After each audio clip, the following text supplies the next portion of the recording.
Hello, everybody in the push group. This is Kim Carter here. It is, 10 o'clock Eastern time, according to my clock, and I'm going to give people a few minutes to jump on before we get started. Sorry for not excellent lighting, but I've got Kinsey back here with me. She's not napping yet this morning, so say hi to Kinsey. So she's back here playing. Hopefully she will just play well and not jibber jabber too much and not scream and cry because her teeth are hurting. And hopefully all will go smoothly. Alrighty, so hopefully people will start jumping on here in a minute. I'm going to give you probably some tough love this morning. I'm going to tell you a little bit about me and just what I've gone through this year and in my experience from it. I hope it's good training for everybody. I'm kind of nervous to share this with you guys just because it's not like your typical training that I would talk about, but this is something that just spoke to me and that I feel like I have struggled with for the first 6 months of this year, and I'm sure I'm not the only person. So anyway, let's see. Hello. Can you guys hear me okay? Is it all working? I'm on my phone, so I don't even know if you can do live video on the computer. I haven't figured that out yet, but hopefully the volume is okay.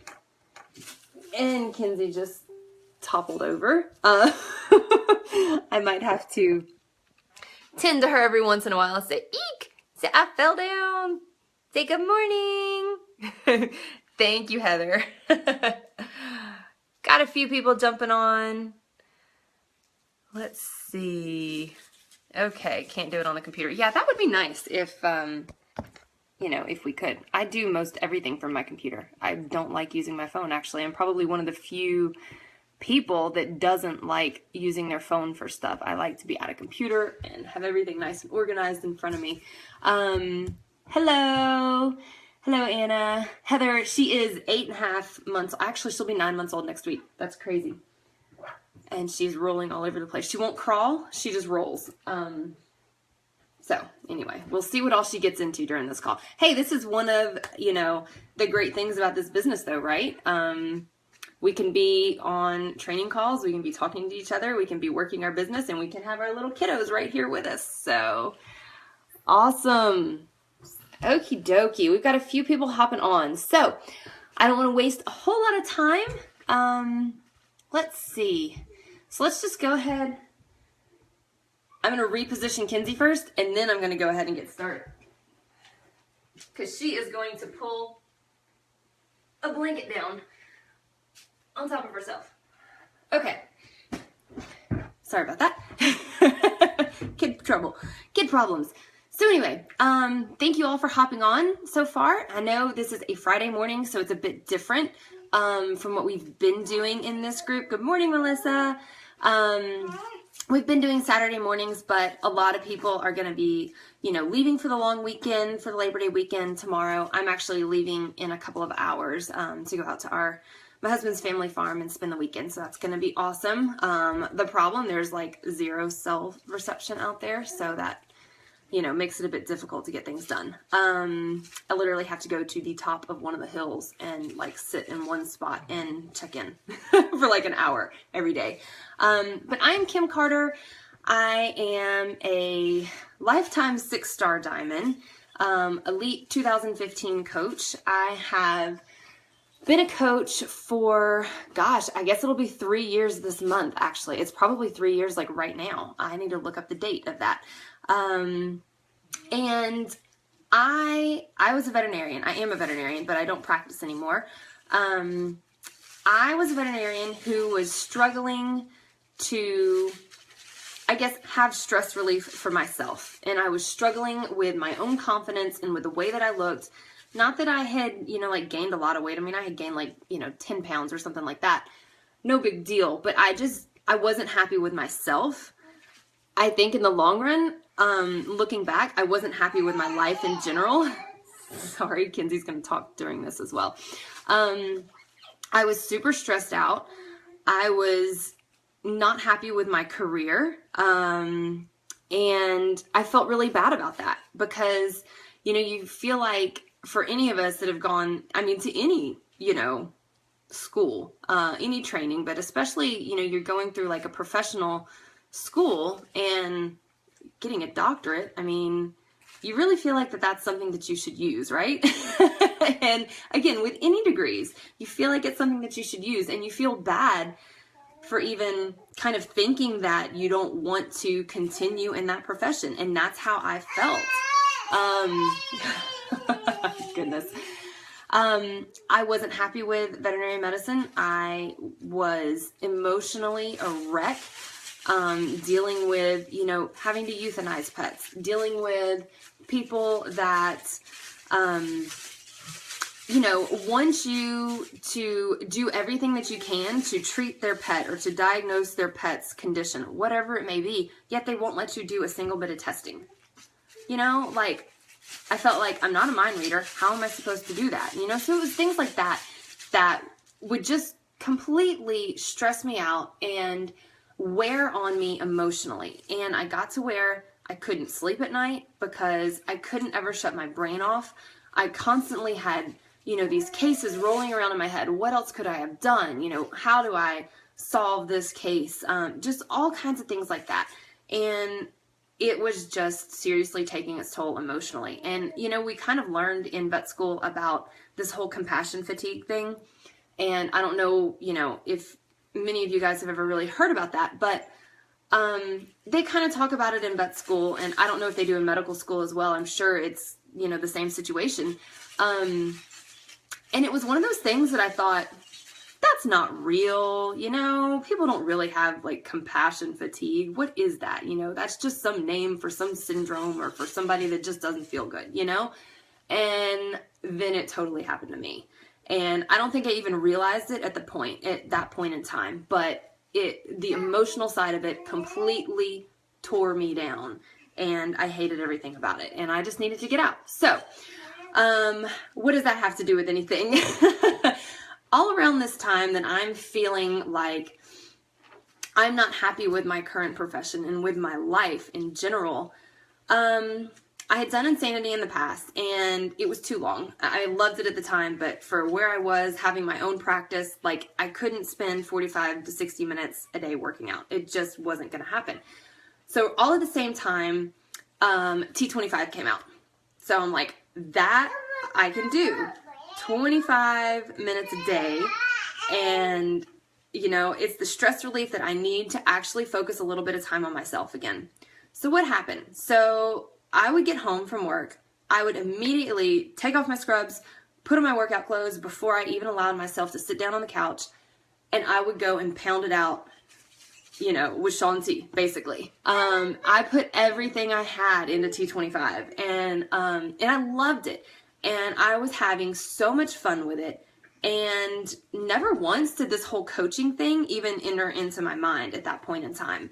And I just started like taking pictures of my workouts or sharing, little clips. You know how T25, those speed videos, Speed 2.0 was my absolute favorite. And so I would like do the little end routine of Speed 2.0 and share that on Facebook and have different little moves of the day and those sorts of things. And people just started asking me like, what are you doing? Because you can tell it's making you happier. You can tell you're really enjoying it. And they just started asking me questions. And that's how I got into coaching.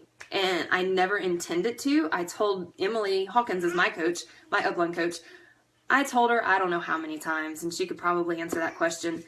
I don't have time to coach. I don't have time to do this. I just need to, do something for myself, and I want the discount. That's really all I wanted. I knew I loved the programs. I wanted Shakeology. I might as well do the discount, So how many of us, can say that? And that's just another example of getting these people in your challenge groups. And that's where it all starts. Start with your customers. Get them engaged. Get them engaged with a program that they love. Because that's where so many of your great coaches are going to come from. So all at the same time, again, I'm miserable in my career, and it's like it finally clicked one day. And I'm sure from seeing, Emily's post and Jamie's post and Christina and Becky's and everybody's, you know, it's like it clicked that there was really an income potential here as well. And I never thought that was real. And once I realized this was a real thing, I was like, you know, this could be my plan B. This is what could get me out of veterinary medicine if I put the time in and work at it. So I did. I decided I'm going to go all in and I'm going to do this. And I built my business for about 6 months before I actually had the opportunity to sell my vet practice. I was a diamond coach when I sold my practice, and I was only making about $450 a month. Not exactly enough to cover a veterinary salary, but I felt like, you know what? This is what my heart is telling me to do. I am absolutely miserable and I need a change. No matter what, I've got to change. I've got to figure something else out. Even if this whole coaching thing still doesn't work, I might as well give it a try. So I did. I took the leap of faith and I jumped all in. And for 2 years straight, I worked my tail off. Absolutely worked my tail off and built to 6-star and elite and everything all last year. Now this is where the tough love, I guess maybe training kind of portion of this talk is going to come in. So what happened after that? I built myself in 2016 to 6-star, literally all within 1 year. I think when I ended 2014, I was 1-star. I mean, I had my husband's account to diamond and that was it. So everything else happened for me in 2015 and it was like super fast. It was an amazing year. Also, I was pregnant in 2015 with this little munchkin back here rolling around on the floor. And she was born in December, on December 10th. And so I worked even harder, I think, during 2015, knowing that I needed to have everything set up so that when she was born, you know, I could cut back a little bit. And I don't want to say so that I could coast, because that was never my intention. But I knew I wasn't going to have like 8 hours a day to sit at a computer, you know, like I was used to anymore. So I worked my tail off during 2015 and it paid off tremendously. So here's what happened. Kinsey was born, December of last year would have been my 24th month at SC10. So I would have been SC10 legend December of last year. I screwed it up. And I did not hit SC10 that month. I think I hit, I don't know, 6 or something like that, which is still great. I mean, so I've still got Success Club 5, but it was my 24th month of SC10 and I didn't hit it. And I was so mad at myself. So mad at myself. All in the same month though, Elite comes around, you know, and all this other stuff that was just wonderful. So it's like, I feel like sometimes you have to cut yourself, I don't want to say cut yourself too much slack, but, you know, push for these goals and push for really big goals, but also allow yourself to fail sometimes. And I'll kind of come back to this at the end too. If you don't hit a goal that you've pushed super hard for, as long as you know that you've pushed as hard as you can, it's okay if you fail. Don't beat yourself up about it. Don't get yourself in some massive, you know, rut because of it. Just own it. Figure out what you can do better. Learn from those mistakes. Failing Forward is one of the best personal development books I've ever read. I mean, for me, it's amazing. So I would highly recommend that if you haven't read it yet. And fail forward with this. That book talks about how every successful entrepreneur, business owner, whatever it is that you want to call, for everybody successful in life, they have failed a whole lot of times. If you're not failing, you're not trying enough new things. You're not trying hard enough. So you've got to get out there and, you know, go for it.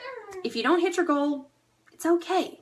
Don't beat yourself, you know, in the ground about it. Just get over it, learn from it, move on, try again. You're still going to grow in the process. So, missed SC10 legend. Then had newborn baby with acid reflux. She would not sleep. All she did was scream. Like, literally, that's all she did was scream for about 3 months. Yeah, it was fun. I felt like I was absolutely going crazy. And I didn't know what to do. I was doubting everything. I was doubting my skills as a parent. You know, first child, like not knowing what to do. And my little girl literally screams all the time. That's all she did. And I'm not talking crying. I'm talking screaming. So I had that going on, which I'm sure a lot of you, parents can relate to.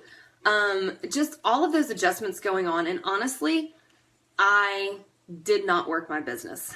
And that, I guess, is when I got into a pretty major rut. I wasn't sleeping. She wasn't sleeping. I wasn't eating, like all this kind of stuff.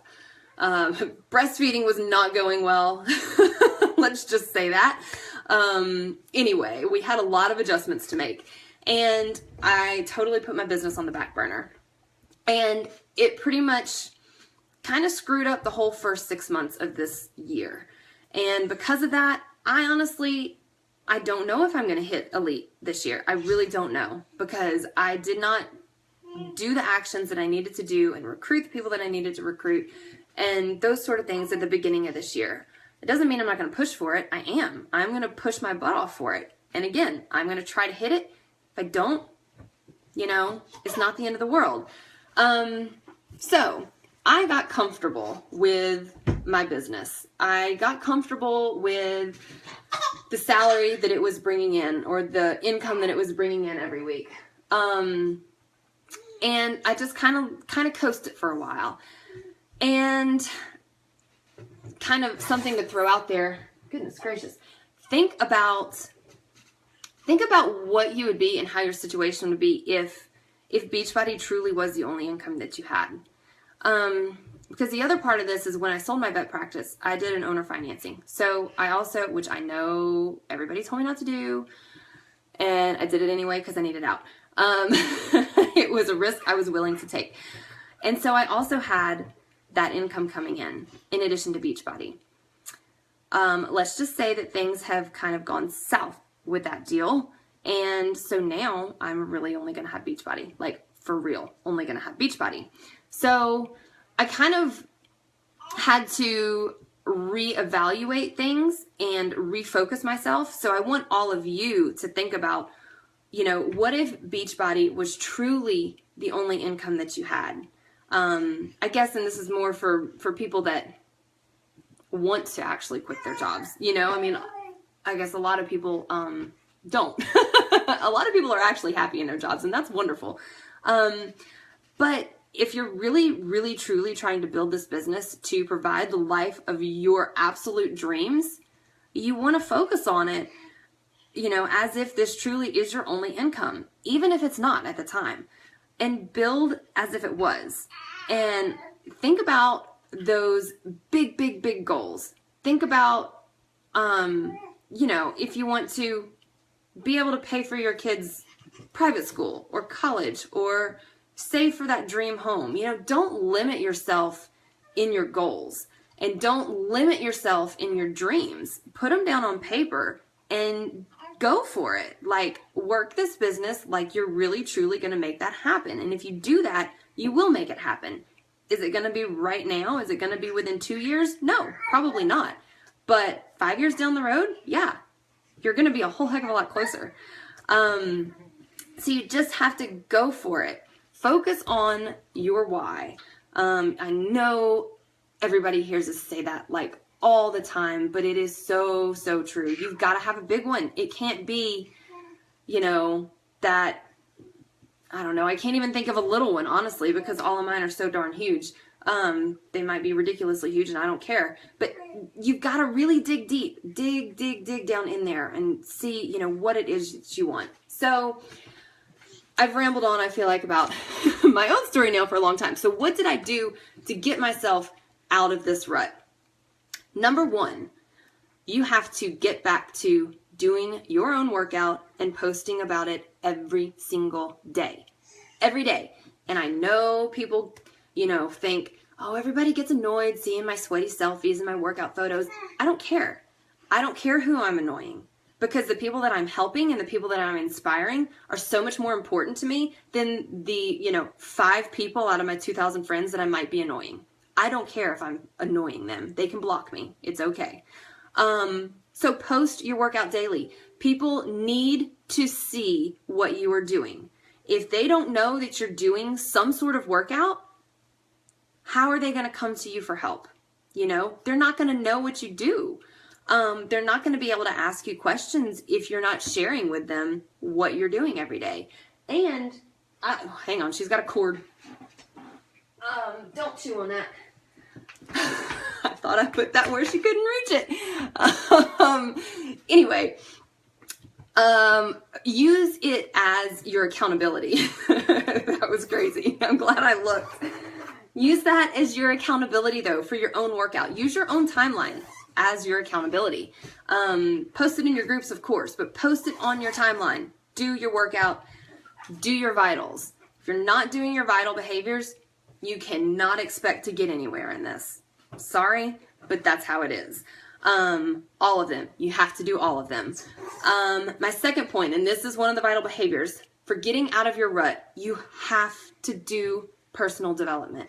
And I am one of these people, and I will say it all the time, I thought personal development was ridiculous initially.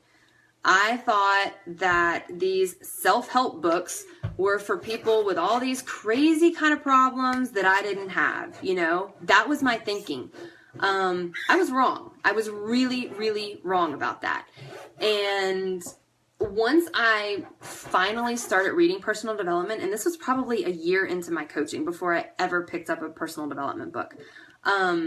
Once I started reading them, though, I kind of realized, I was like, okay, this isn't about necessarily, crazy problems that people may have that you're fixing. This is about just becoming a better person and learning about yourself and just being the best person that you can be. And for me, I feel like that's a huge part of getting out of any kind of rut that you may be in for whatever reason. You need to pick the books that speak to you. If you're reading a PD book, and you're struggling to get through it, maybe put it down and pick a new one. Like, maybe that's just not the right book for you at this point in time. It might be an awesome book, but it might not be for you right now. I did that with Start With Why. It's a great book, but man, I was struggling to read that book. And I moved on to You Are a Badass and loved it and took off, So find what is right for you at that point in time in your life. Again, for me, Failing Forward is a must read. You Are a Badass, must read for your mindset. I'm hearing tons of amazing things. A lot of my team is reading Girl Code. Hearing tons of great stuff about that. And I have a whole list of other ones that are, that I have read and am waiting to read. But those are some of the best. The Slight Edge. If you're having problems with scheduling and getting into your daily habits, read The Slight Edge and actually implement it. She has a blanket over her head. Point number 3, lots of self-reflection. Are you happy? Think about this. Are you happy just settling where you are and not doing anything else? Hang on. Kenzie, you don't need to cover your head with a blanket. Are you happy with that? Are you happy just being right where you are and never changing and never moving forward and never really chasing those dreams? Are you happy with your business right now and with your income right now? Sit down and, kind of journal about it. Again, write down those goals and kind of look at yourself and think, okay, how can I change what I'm doing in my day-to-day basis to truly reach these goals? And for me, I had to even refocus on the point that when I was in vet school, I sacrificed a lot. A whole lot of sleep is what I sacrificed. And, I kind of think back to, if I could do that in vet school, yeah, I'm 10, 15, however many years older now than I was then. But I can do it again for a couple of years. I can get up 1 hour before Kenzie wakes up and actually get my vital behaviors and my power hour done at that point in time. I can sacrifice that for another couple of years, knowing that the payoff is going to be so much greater for me than going to vet school was. So think about that and how it relates to you in your life. And, you know, maybe what have you done before where you sacrificed something really hard? And kind of get back in that mindset again.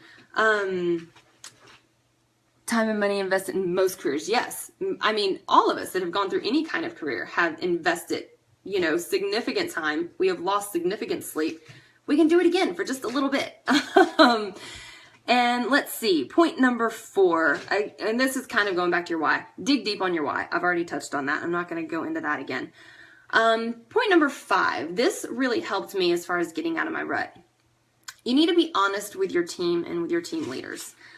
You need to talk to them, and you need to ask them for help if you need help. Try to delegate some tasks. You know, at this point, maybe you don't need to be running all of those free groups. Maybe it's time for your other team leaders and your newer coaches to start running them. Give them some responsibility and talk to them about what you need help with. Let them in on where your mind is, not saying that it's like okay for anybody else to quit on their business or anything like that, but just be honest with them and tell them that you're struggling and ask them for help. Chances are they're going to rally behind you and they're going to help you out and they're going to take some responsibility off of you and they're going to run some of those groups and they're going to help with team trainings and all that kind of stuff. When I did that, I was kind of blown away by the leaders that I had that really stepped up. And they stepped up in a big, big way. And so just, I know it's kind of, for me anyway, it's scary because you want to put on this, you know, face of a leader and you want to have everybody view you as being so strong and independent and that kind of thing. And it's hard sometimes to talk about your weaknesses, but I feel like your team leaders in your team deserves to know that because you know what, you're a real person too, and they need to also see that side of you and know that they can help you out. The last point, or second to last point. Oh my goodness, she's destroying things. Set your business hours. You need to go through and actually write out a calendar, set your business hours. If you don't do this, you're going to be kind of scrambling to try to do things throughout the day. Like I said, get up that hour earlier or stay up that hour later, whatever it is that works best for you. And even go into detail as far as writing down what you were going to do, like the exact activities that you were going to do during that hour. And, you know, give 15 minutes for this, 15 minutes for this, whatever it is. You know, I need to check into my groups. I need to check in with my coaches, you know, on this day. Maybe that's a Saturday activity. Maybe you're going to private message your challengers 3 or 4 times a week, you know, on Monday, Wednesday, Friday. Like things like that. Like really lay it out so that you can stay on track. Write in your power hour, of course. And then point number 7, you know, again, this is going back to the whole give yourself permission to fail. Know your limits. I feel like that was a big thing for me. I felt like I needed to say yes to, you know, all the cajillion trainings that we're exposed to. And they're all wonderful. You don't have to do every single one of them. You don't have to be in every single group that everybody on the team has. That's just going to stress you out even more and dig you deeper in that rut. So pick and choose, you know, it's okay to know what your limits are. It's okay to know that point where you're going to get too stressed out to where it's not going to be beneficial for you or your business. Give yourself permission to say no to things and give yourself permission to fail. I think that's really important. And again, hang on. Oh goodness. Genzi's got to join us for a second. Let's see here. Sorry about that. So yeah, give yourself permission to fail. Give yourself permission to dream really, really big. But then if you don't hit those goals, again, don't beat yourself up about it. I think that's a huge, huge deal. So anyway, sorry for distractions from this little one. We've gone like 30 minutes now. I hope that helps. It's just kind of, again, things that I've been dealing with all year. I've I struggled a lot during the first half of this year, and I feel like I'm finally back on track, and those are the steps that I took to get myself back on track. You kind of have to do all those things. And again, personal development, focusing on your why, setting your business hours. I think those are huge, huge, huge. So I hope that helped. I hope you guys have a wonderful Labor Day weekend.